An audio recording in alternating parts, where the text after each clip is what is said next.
Rick a dit au frère, je me suis posé la question si c'était bien moi.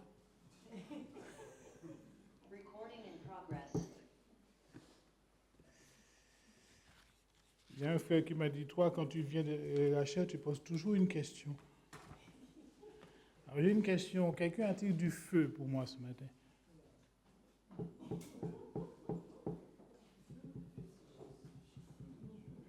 C'est pas une question piège, hein? On dirait. Ça vous est déjà arrivé, quelqu'un se présente à vous et vous dit, oui, j'ai une cigarette, vous avez du feu? Non? Ah, d'accord. Et vous dites non, je ne fume pas. Mais nous avons le feu en nous, n'est-ce pas? Et donc tous, vous devriez vous battre pour me donner du feu ce matin. Allô? Alors des fois, on se dit, mais lui, il fume. Ou c'est un oubli de sa part, pour son briquet ou sa boîte d'allumettes, ou c'est de la négligence. Que si tu comptes sur les autres pour qu'on te donne du feu, tu ne seras jamais allumé.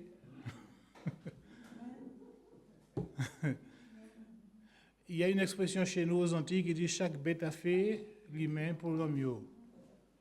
C'est-à-dire chaque luciole a sa propre lumière, sa propre lampe. Et plus tu vas attendre sur l'autre, moins tu vas y arriver.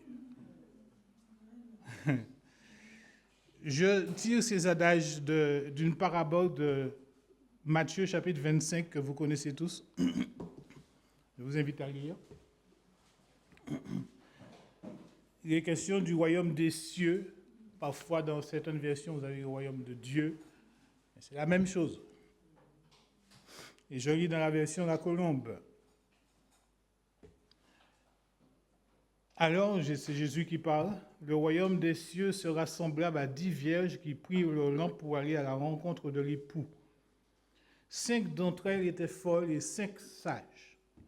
Les folles, en prenant leur lampe, ne prirent pas d'huile avec elles, mais les sages prirent avec leur lampe de l'huile dans des vases. Comme l'époux tardait, toutes s'assoupirent et s'endormirent. Au milieu de la nuit, il y eut un cri, « Voici l'époux, sortez à sa rencontre !» Alors toutes ces vierges se levèrent et préparèrent leurs lampes. Les folles dirent aux sages, « Donnez-nous un peu de votre huile, car nos lampes s'éteignent. » Et les sages répondirent, « Non, il n'y en aurait pas assez pour nous et pour vous. Allez plutôt chez ceux qui en vendent et achetez-en pour vous. » Pendant qu'elles y allaient, l'époux arriva. Et celles qui étaient prêtes entrèrent avec l'époux au festin de noces et la porte fut fermée. Plus tard, les autres vierges arrivèrent aussi et dirent, « Seigneur, Seigneur, ouvre-nous. » Sous-entendu, s'il te plaît. Mais, dans la vie, il y a toujours un mais ou des mais. L'époux répondit, en vérité, je vous le dis, je ne vous connais pas. Terrible, hein? Veillez donc, puisque vous ne savez ni le jour, ni l'heure. Et en descendant ce matin, en venant ici, on discutait, on se disait que souvent la période de vacances est une période dite de relâchement. On ne lève pas le pied, on lève les pieds. Parce qu'on a donné. Donc, relax. Est-ce une bonne attitude? À chacun de répondre. Mais il est question ici d'une parabole. Une parabole, c'est quoi? Pour dire simple, c'est une comparaison, une histoire de la vie courante qu'on prend, et c'est Jésus qui a institué cette tendance à enseigner par parabole, et nous-mêmes aussi, nous parents, nous avons parlé en parabole dans le but inverse, c'est-à-dire pour ne pas se faire comprendre par les petits qui écoutent. Ce sont des homards, ils ont des antennes, ils écoutent, ils captent tout et ils ont compris de qui on parle. Donc on parle en parabole. Mais Jésus parlait en parabole pour se faire entendre et se faire comprendre. Donc il prenait des histoires, des illustrations de la vie de tous les jours pour faire comprendre ce qu'il voulait faire passer. C'est ainsi, par exemple, il disait « Je suis la porte des brebis ». C'est une image, c'est une comparaison. Il n'est pas une porte. Je suis la porte des brebis, si la brebis va entrer, elle va ressortir, etc., etc., et elle sera sauvée. Et nous avons tous et toutes des paraboles dans notre vie, et que seuls nous, avec notre conjoint, il suffit d'un regard, on a compris. N'est-ce pas? Cette parabole s'inscrit dans le cadre des derniers discours de Jésus sur la fin des temps. Et nous l'avons maintes et maintes fois entendu, prêché ou lu, et nous connaissons l'histoire. Et Jésus enseignait sur les malheurs et les persécutions à venir. J'ai envie de dire, nous sommes en plein dedans. Quoique, au début, les premiers disciples y croyaient aussi. Mais suite à une question des disciples, Seigneur, quand et comment ces choses-là vont arriver, Jésus raconte cette histoire-là. Et le cœur même du message, c'est veiller en attendant. Soyez prêts, toujours prêts. Sommes-nous prêts? Allô? Sommes-nous prêts?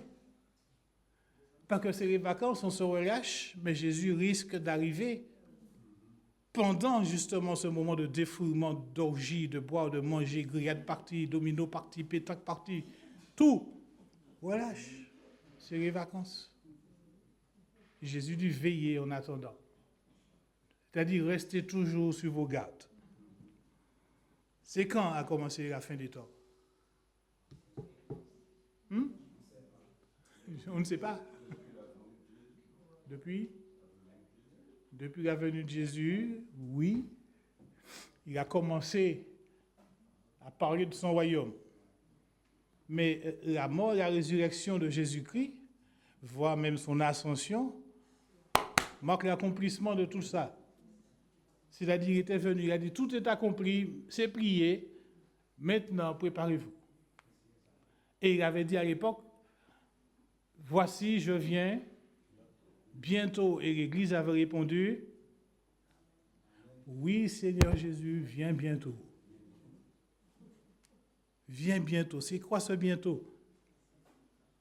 Ça fait 2000 ans passé. Vous voyez, quand nos parents, nous partons, on dit, mais tu reviens quand? Bientôt, tout à l'heure, tout de suite. C'est imminent, c'est brûlant, c'est proche, et nous sommes plus près du retour de Jésus-Christ que ceux qui nous ont précédés, n'est-ce pas? Et au chapitre 24, les 2 premiers versets, chapitre qui précède notre texte, Jésus fait comprendre que l'écroulement, versets 2 et 3, comme Jésus s'en allait, 1 et 2, pardon, au sortir du temple, ses disciples s'approchèrent pour lui en faire remarquer les constructions. Mais Jésus leur répondit, voyez-vous tout cela? En vérité, je vous le dis, il ne restera pas ici pierre sur pierre qui ne soit renversée.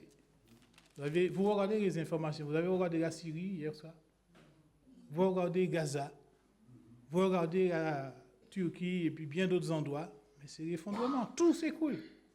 Le feu est déjà allumé, les bâtiments tombent. Nous sommes en plein dedans, au cœur même des événements de la fin des temps. La question est, qu'est-ce que l'Église fait? Est-ce que l'Église se prépare ou bien l'Église se laisse aller dans la mouvance?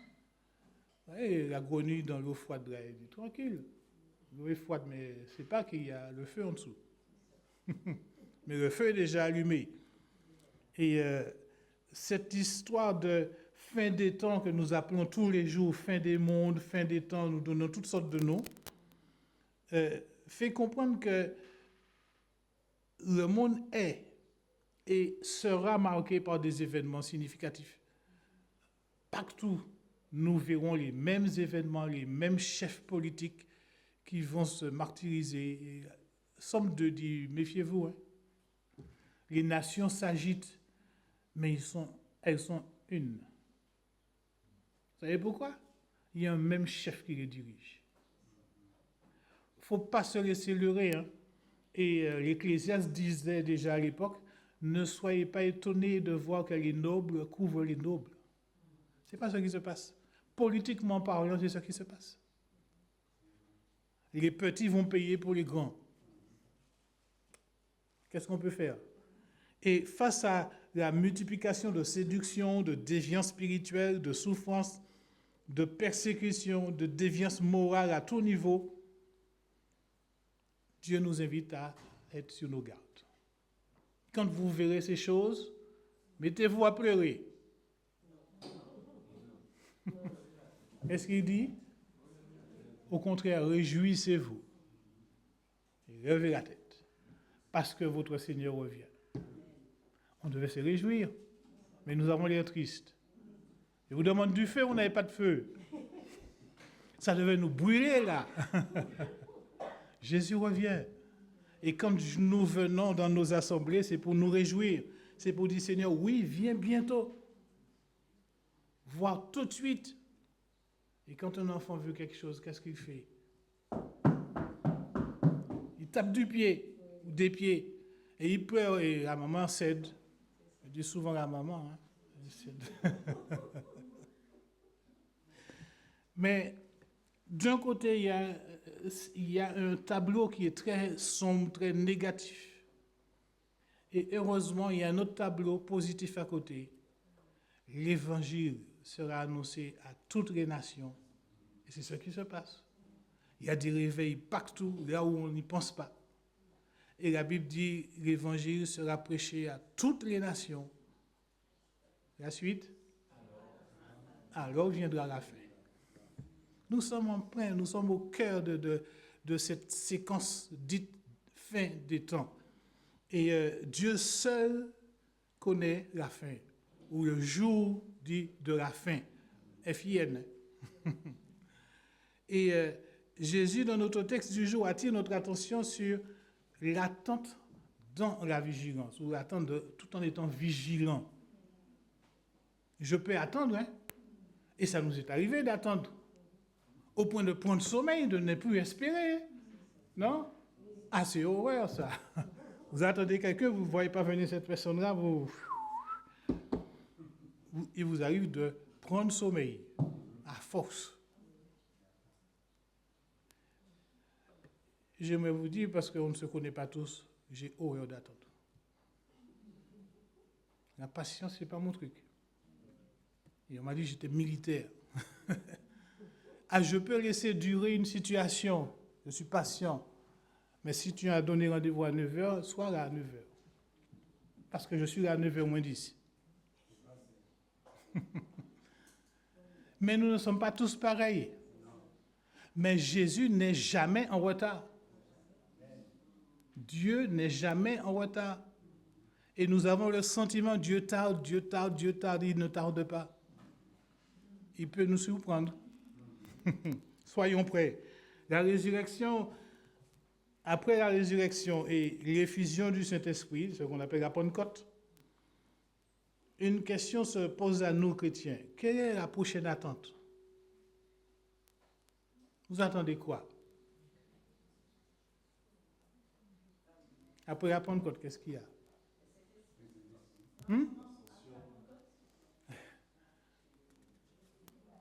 Vous attendez quoi? Eh oui, le retour du Christ. Mais qu'est-ce qu'il y a avec le retour du Christ? Oui, oui. En plein dans notre texte. Les noces de l'agneau. C'est de ça que parle notre texte, non? Il est question de jeunes filles, demoiselles d'honneur qui vont à un mariage et attendent l'époux. Parce que nous sommes invités à des noces. Allô? Ah, vous ne saviez pas? C'est pour ça que vous êtes habillés comme ça. Mais il y a des noces grandioses qui nous attendent là-haut. Et j'aime à me consoler chaque fois Dieu prend un bien-aimé. Dieu en a besoin pour préparer les couverts, mettre la table. Oui, mais il faut du monde, il y aura du monde. Hein. On ne va pas se bousculer parce que chacun sa place. Mais c'est quelque chose qui sera grandiose. Et Dieu attend que chacun soit prêt. Il ne faut pas dire, excuse-moi, je mets mes chaussures. Tous les dimanches matins, c'est la même chose chez nous, n'est-ce pas? Quand il faut partir pour aller au culte, oui, attends. Maquillage qui ne prend pas fin, ou c'est à ce moment-là qu'on se rase. Donc il faut donner un petit peu un coup aux hommes aussi. Hein? J'ai grandi avec des parents adventistes par endroits et ils étaient toujours prêts le vendredi avant 18h. Tout était aligné devant. Chaussures, chemises, chaussettes, vestes, tout. Après 18h, on ne faisait rien pour le lendemain. Mais c'était le sabbat. Et ça m'a toujours donné cette leçon-là de fidélité, d'obéissance au Seigneur à ce niveau-là. Ce n'est pas le dimanche matin qu'on va repasser la chemise. Ou qu'on cherche quelle chemise mettre. Allô. Bon, bref. Mais le Seigneur dit, seuls ceux qui auront pris leur disposition pour être prêts, qui auront veillé correctement, participeront aux noces. Il ne suffit pas d'être invité, il faudrait être prêt le jour.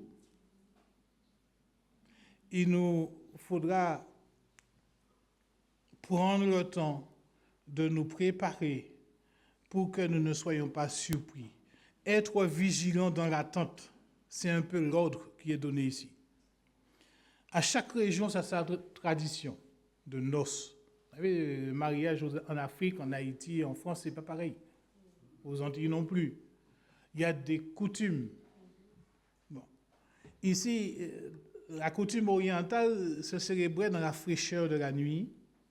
L'époux s'avançait avec son cortège de demoiselles d'honneur. Il faut les comprendre ici comme ça, pas vierge. Hein? Demoiselles d'honneur, on dit.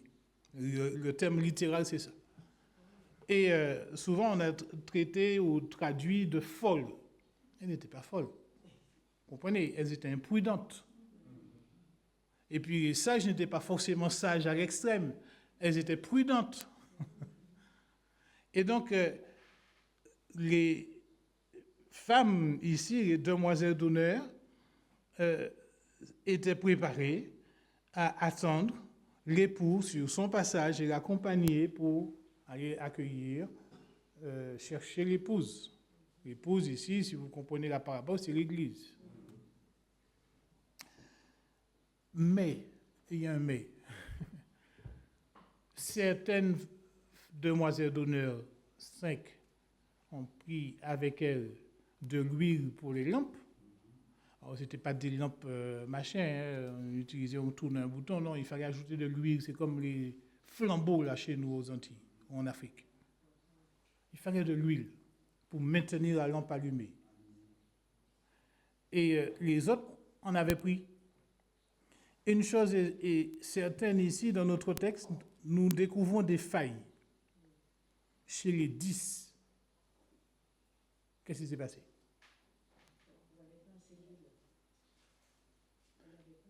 Il n'y avait pas assez d'huile, mais avant, il n'y avait pas assez d'huile pour 5. Les 10 se sont endormis. Ce n'est pas 5 qui se sont endormis, mais les 10. Oui, on a beau être spirituel comme on veut, on s'endort quand même. Face aux événements de la vie, on se laisse entraîner par le tourbillon des séductions, de tout ce que nous voyons autour de nous, entendons, et finalement nous oublions l'essentiel. Restez vigilants. Et si vous utilisez vous travaillez sur des machines, on vous dira toujours de faire attention. Vous pouvez vous blesser. J'ai visité à Marie-Galante l'usine où on fait le gâteau cacabef que je n'ai jamais eu.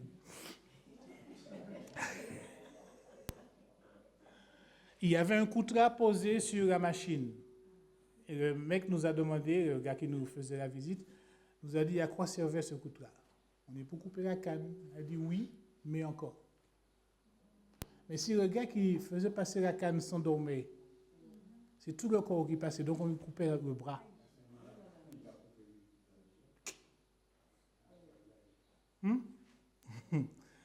Pas dormi. Ne dormons pas, parce que le temps est plus que pressé. C'est comme si quelqu'un part faire une randonnée de 10 km et il oublie sa gourde. En chemin, tu fais quoi? Tu dis, tu as de l'eau? Oui, reste une goutte. Est-ce que tu vas partager ta goutte? Et on peut reprocher bien des choses à ces demoiselles d'honneur qui étaient dites sages, prudentes. Les 10 se sont endormis. Pourquoi? Le texte dit l'époux tardait. Vous connaissez les mariages. Vous savez comme moi que les mariés n'arrivent jamais à l'heure. Un mariage ne commence jamais à l'heure. Il n'y a que les enterrements qui commencent à l'heure. Et donc, les demoiselles d'honneur ont eu des répétitions avant. N'est-ce pas? On a préparé la chose pour que ça soit carré, bien fait. Donc, elles savaient approximativement à quelle heure l'époux allait arriver. Mais l'époux tardait. Dieu nous a dit en Jésus-Christ, je viens bientôt. Ce bientôt, c'est quoi? Je me souviens, j'étais encore au collège, les témoins de Jéhovah annonçaient la fin du monde. Mais ils ont une sorte de prophétie progressive, donc c'est tout le temps. Il faut remanier. Et tout le monde achetait, tout le monde faisait, tout le monde se préparait parce que la fin du monde était là. Le texte ne nous dit pas combien de temps ils ont attendu. Parce que 5 minutes, c'est long. Mais attendez une demi-journée, une journée, une nuit.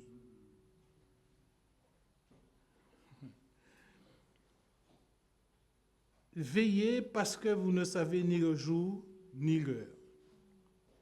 La négligence ou le manque de vigilance nous conduit et nous conduira toujours à commettre l'irréparable. Et ça nous est arrivé à tous. On met des lentilles sur le feu et puis on va se faire une petite pause. Ne jamais faire ça. Surtout dans une cocotte minute. C'est arrivé à une de nos sœurs.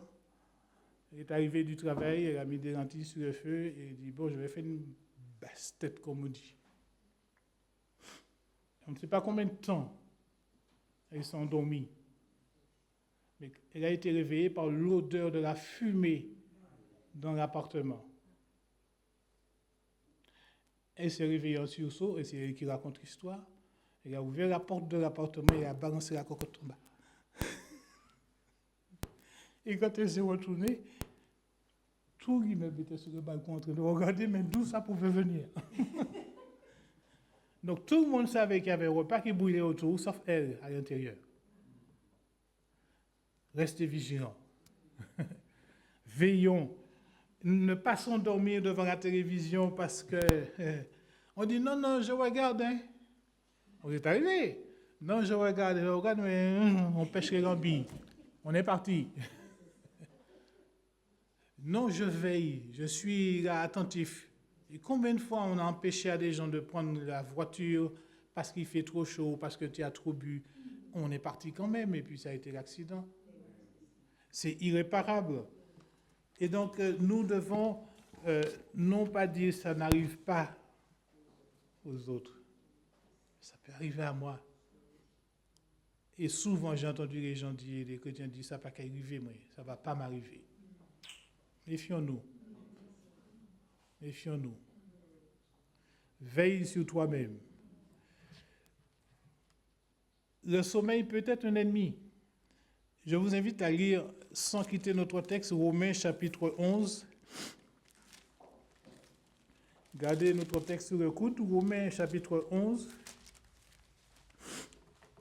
Et c'est l'apôtre Paul qui dit à partir du verset, Romains chapitre 13, 13 verset 11. Je fais l'inverse. Romains 13 verset 11. Vous savez d'autant plus en quel temps nous sommes. C'est l'heure de vous réveiller enfin du sommeil. Car maintenant, ce n'est pas hier, ce n'est pas demain, ce n'est pas tout à l'heure, c'est maintenant. Le salut est plus près de nous que lorsque nous avons cru. La nuit est avancée, le jour, c'est-à-dire le jour de la manifestation du Christ, approche. Dépouillons-nous donc des œuvres des ténèbres et revêtons les armes de la lumière, marchons honnêtement comme en plein jour, sans excès de table, ni de boisson, sans luxure, ni dérèglement, sans discorde, ni jalousie, mais revêtez-vous du Seigneur Jésus-Christ et ne vous mettez pas en souci de la chair pour en satisfaire les convoitises. Demain, c'est un autre jour. Restons attentifs, restons vigilants. C'est l'heure de se réveiller de son sommeil. Et méfions-nous, Satan, il est plus rusé qu'on ne croit. Du temps des apôtres, les disciples s'attendaient au retour du Christ, déjà. D'où la question de notre texte, quand ça va se passer? D'autres n'espéraient plus. Et disaient, mais depuis que nos pères sont morts, on n'a fait que ça. Attendre. Et l'attente est longue. Et on se dit, off, après tout, espoir, on ne pas payé. On est arrivé à dire, comme on me l'a dit cette semaine encore, Dieu a créé le monde et puis on ne sait pas où il est. Il est parti. Il dit, ah bon? Il m'a dit oui, on ne sait pas où il est. D'accord? Je n'ai pas cherché à envenimer la situation parce que il était fatigué. Mais la patience, Dieu est un Dieu de patience. Il use de patience. Et la Bible dit, un jour pour lui est comme 1000 ans. Ne croyez pas qu'il tarde dans l'accomplissement de son retour. C'est ce que nous dit 2 Pierre chapitre 3, versets 8 et 9. Mais Dieu use de patience. Ne voulons pas qu'aucun périsse, mais que tous parviennent à un changement de mentalité, à une autre manière de voir les choses. La patience, ce fruit de l'esprit, combien sommes-nous ici à la posséder? On n'est pas patient. Hein? On est fatigué d'attendre, fatigué face à toutes ces injustices autour de nous. Et puis, Seigneur, tiens, j'avais ça à te dire. Je suis fatigué d'attendre. Depuis le temps que je te prie pour le salut, le retour à toi de mon fils, de ma fille, de ma famille. Depuis le temps que je te prie. Tu fais quoi? Ça ne nous est pas arrivé de parler comme ça à Dieu? De dire, Seigneur, tu as dit c'est la bénédiction, tu attends là, mais quand même. Active. Parce qu'on trouve le temps long depuis longtemps, depuis 10 ans, je prie pour un tel. 10 ans, c'est quoi? Quand un jour est comme 1000 ans pour Dieu. J'ai vu des gens se convertir à la mort d'un proche. Les gens ont prié toute leur vie pour la personne et c'est à la mort que la personne s'est convertie. Et toujours à l'évangile. Donc notre temps n'est pas le temps de Dieu. Dieu n'est jamais en retard. Et il ne se trompe pas. Et il n'a pas d'excuses à nous faire. Vous comprenez? Dieu n'est pas une sorte de distributeur automatique, on appuie et puis tchac boum. Hein. C'est ce qui se passe. Mais Dieu est Dieu. Les disciples conviés à Gethsémani pour encourager Jésus qui avait un petit peu besoin de ce soutien-là pour affronter la croix se sont aussi endormis. Et la Bible dit profondément. Il y a des moments où en 10 minutes, vous avez dormi profondément. Hein? Non? Vous êtes là, vous parlez, mais je te parle, tu dors. Non, mais j'ai déjà dormi 5-10 minutes profondément. Je ne sais même pas ce qui a été dit. J'ai dit, heureusement, Dieu est là.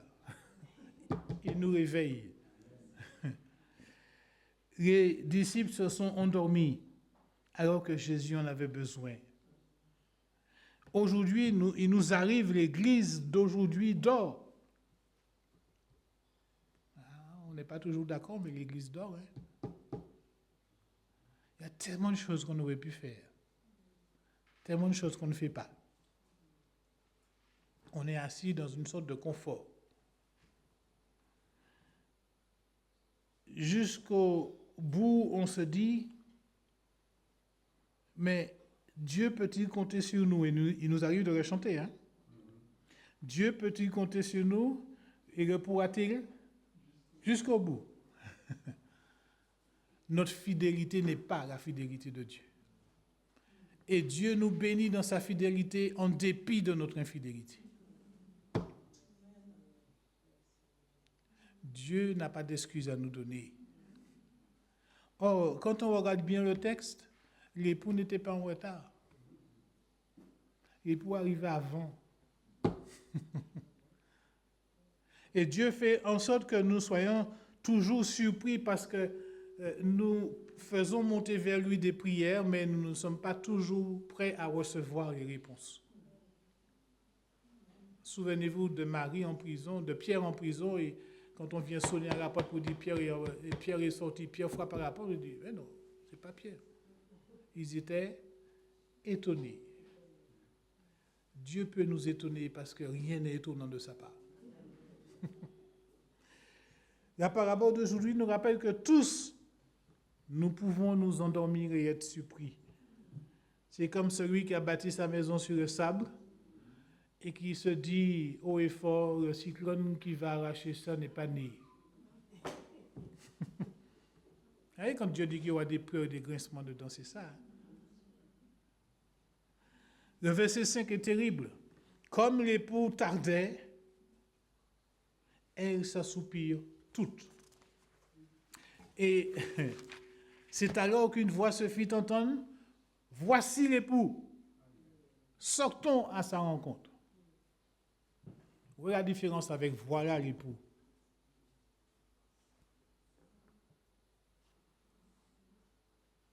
Si on dit voilà l'époux, c'est que l'époux est déjà venu au repas. Voilà, c'est déjà fait. Vous comprenez ce que je dis? Voici l'époux, ça veut dire il arrive. Mais voilà l'époux qui s'en va. Là, c'est plus terrible. Hein? On s'est assoupi, on s'est laissé avoir. Depuis la fin du 19e siècle, les chrétiens ont perdu de vue le retour du Christ. Ce n'est pas d'aujourd'hui, hein, ce n'est pas nouveau. Aujourd'hui, on n'attend pas, on se dit, bon, il viendra quand il viendra. Mais il peut venir aujourd'hui, pas demain. Allô? C'est pourquoi il est dit, garde ta lampe allumée. Avec dans l'Ancienne Alliance, quand il fallait offrir un holocauste, vous pouvez lire ça dans Lévitique chapitre 6, au tout début, le sacrificateur devait veiller à ce que la flamme ne s'éteigne pas, nuit et jour. Nous devons garder notre flamme allumée. Nous sommes lumière d'ici-bas, n'est-ce pas? Et si une lampe n'a pas d'huile, elle sera quoi? Pas d'huile, pas de royaume. J'ai envie de dire pas de royaume, pas d'huile. Mais c'est ça. Et c'est le Seigneur qui offre l'huile. C'est vrai que si on avait été parmi les 10 demoiselles d'honneur, 5, ça j'aurais dit, mais allons partager, allons leur donner un petit peu. C'est pas ce que vous aurez fait. Mais si le sentimentalisme évangélique, c'est comme ça il fonctionne. Ben, il dit, brin. Mais les autres ont dit, non, on n'aura pas assez. Pourquoi? Ils ont eu tort? N'avons-nous pas tous été avertis que Jésus revient bientôt? Allô? Peut-être qu'il y a certains qui ne sont pas au courant. Hein? Et l'époux qui vend de lui aurait pu dire, c'est pas grave, venez prendre. Mais l'époux dit, plus terrible encore, je ne vous connais pas. Ça veut dire, je suis déçu. Est-ce que Jésus aujourd'hui devait être déçu de nous, de notre comportement? Certainement. Mais ne lui donnons pas l'occasion. Et trop souvent, nous avons tendance à jeter l'opprobre sur l'autre. Mais ici, l'exhortation est individuelle.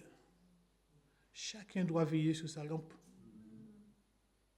Veille sur toi-même et sur ton enseignement afin de ne pas être disqualifié demain. Veille sur ta lampe, dit l'esprit de l'Église, à l'Église d'Éphèse, sinon je viendrai et je déplacerai ta lampe. Mais il ne sert à rien. Et aujourd'hui, le Seigneur nous invite à ne pas perdre notre premier amour. La sentence est terrible. L'époux voit le comportement de ces 5 demoiselles d'honneur imprudentes comme une trahison. Vous n'avez pas suivi le règlement, vous n'avez pas été vigilante. J'ai donné des consignes lors de la répétition. Vous n'avez pas écouté. Vous n'avez pas été prudente. Je ne peux rien faire pour vous. Vous savez, dans nos cultures, nous sommes différents. En France, vous allez arriver, on va vous dire, je ne peux rien faire pour vous, monsieur, et puis on a tourné le dos. Aux Antilles, on va dire, restez là, je vais faire quelque chose pour vous. Et parfois, on peut se mettre dedans parce qu'on fait une entorse au règlement de l'entreprise. Veillons. Soyons attentifs. Nous sommes avertis, tout comme du temps de Noé, le temps viendra où c'est Dieu lui-même qui fermera la porte. Et personne, parent, ami et allié ne pourra faire ce que Dieu a dit. Dieu a dit niet. Et il a fermé la porte et je n'ai pas la clé. L'huile ici nous rappelle l'onction du Saint-Esprit, n'est-ce pas? Saint-Esprit qui régénère et qui sanctifie le croyant. Et la Bible dit, sans la sanctification, nul ne verra le Seigneur. La porte sera fermée pour tous ceux qui estimaient avoir le temps. J'aurai le temps. J'ai présenté l'évangile d'un point à un autre à une jeune dame qui venait au temple depuis longtemps. Elle m'a dit, Raymond, j'ai déjà compris tout ça. Mais zouk là. Et il m'a dansé. Car ça, zouk là, c'est seul médicament nous. Mais seul Jésus, lui seul, est la source de la bonne nouvelle du salut pour quiconque croit. Il n'y a pas d'autre. Et on pourrait lui dire, oui, mais je me préparais, je mettais mes chaussures. Vous savez, on peut baigner dans la religion depuis petit. Hein? Même passer par les eaux du baptême, j'ai vu ça. Fréquenter le mouvement religieux évangélique et puis ne pas être prêt.